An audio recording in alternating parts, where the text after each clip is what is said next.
दोस्तों नमस्कार, मैं हूं डॉक्टर श्रीपति त्रिपाठी।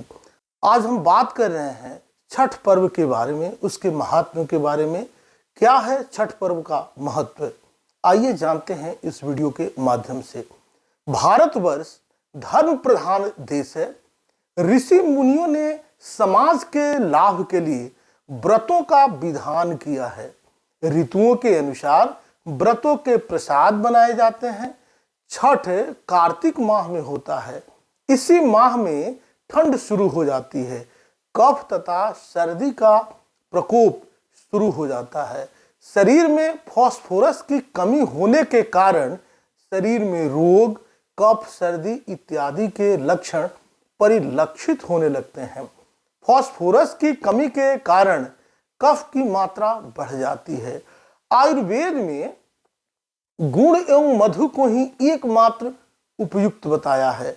हमारे ऋषियों ने फास्फोरस वाले पदार्थों का अधिकाधिक प्रयोग का विधान किया है। फास्फोरस सबसे ज्यादा गुण में पाया जाता है। जिस दिन से छठ का व्रत शुरू होता है उस दिन से गुण वाले पदार्थ का छठ में प्रयोग शुरू हो जाता है। खरना में चीनी की जगह गुड़ का ही प्रयोग किया जाता है, क्योंकि चीनी में फास्फोरस होता ही नहीं है। इसके साथ ईख, गागल एवं अन्य जो है प्रसाद के समान प्रयोग में लिए जाते हैं, प्रयोग किए जाते हैं। घ्रियते इति धर्मः, कालिदास ने भी कुमार संभव में लिखा है, शरीर माध्यम खलु धर्म साधनम। संक्षेप में कहा जा सकता है कि शरीर के बिना धर्म नहीं और धर्म के बिना शरीर नहीं। ज्योतिष की नजर में हम देखते हैं तो छठ में सूर्य अपनी नीच राशि में रहते हैं। सूर्य वायु, पित्त एवं कफ तीनों के कारक हैं। यह व्रत करने से ये सारे दोष शमित हो जाते हैं। इसलिए स्वस्थ जीवन जीने के लिए छठ का बहुत ही महत्व है। छठ पर्व षष्ठी का अपभ्रंश है। छठ पर्व मूलतः सूर्य की आराधना का पर्व है। देवताओं में सूर्य ऐसे देवता हैं जिन्हें मूर्त रूप में देखा जा सकता है। सूर्य की शक्तियों का मुख्य स्रोत उनकी पत्नी उषा और छाया है।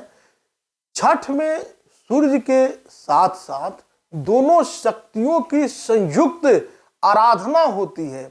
प्रातः काल में सूर्य की पहली किरण उषा और सायंकाल में सूर्य की दूसरी किरण छाया को अर्घ्य देकर दोनों का नमन किया जाता है, दोनों का अभिनंदन किया जाता है, दोनों को प्रणाम किया जाता है।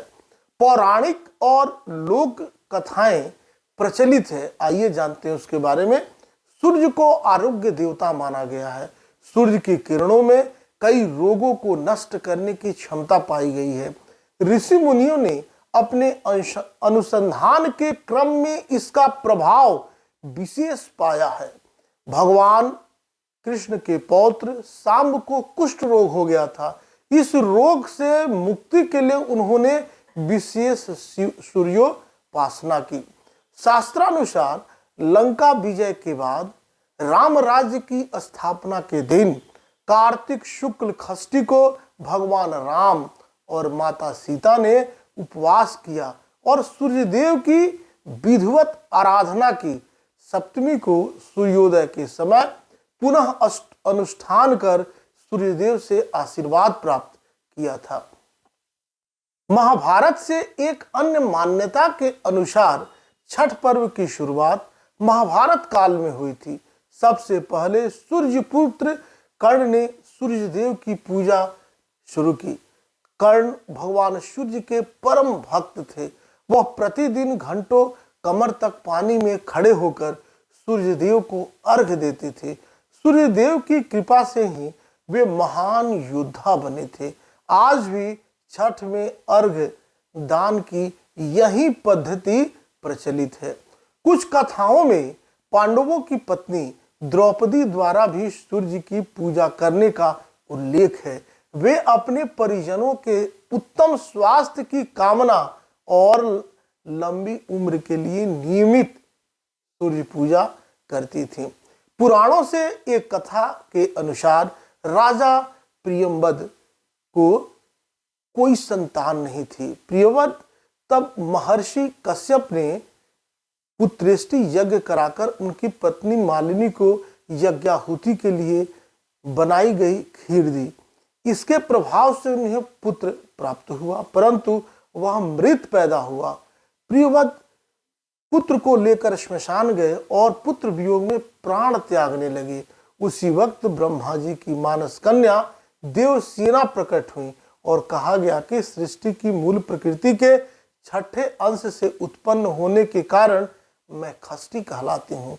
हे राजन, आप मेरी पूजा करें तथा लोगों को भी पूजा के लिए प्रेरित करें। राजा ने पुत्र इच्छा से देवी खष्टी का व्रत किया और उन्हें पुत्र रत्न की प्राप्ति हुई। यह पूजा कार्तिक शुक्ल खष्टी को हुई थी। 10 नवंबर बुधवार को खष्टी को सायंकालीन शाम को जल में खड़े होकर डूबते सूर्य को सझिया अर्घ्य दिया जाएगा। अगले दिन 11 तारीख को गुरुवार को सप्तमी की सुबह जल में प्रवेश कर उगते सूर्य को अर्घ्य दिया जाएगा। इसी दिन पारण भी किया जाएगा। छठ बहुत कठिन और सावधानी का पर्व होता है। छठ मैया बहुत से लोगों की हर मनोकामना पहले ही पूरी कर देती हैं। लोग फिर अपनी मन्नत पूरी होने पर छठ की व्रत पूजा करते हैं। इसे दुनिया का सबसे कठिन व्रत कहा जाता है। छठ व्रत रखने वाले लोग 2 दिनों तक निर्जल व्रत रखते हैं। इस व्रत से हृदय रोग, पीलिया पर विजय पाया जाता है। आयुर्वेद के ग्रंथों में कहा गया है, हृदय रोगम चमे सूर्य, लिखा है हृदय रोगम चमे सूर्य हरिमाणम चनाशया। आप सब यूं ही बने रहें। मिलते हैं अगले वीडियोज में। तब तक के लिए दीजिए मुझे इजाजत। नमस्कार।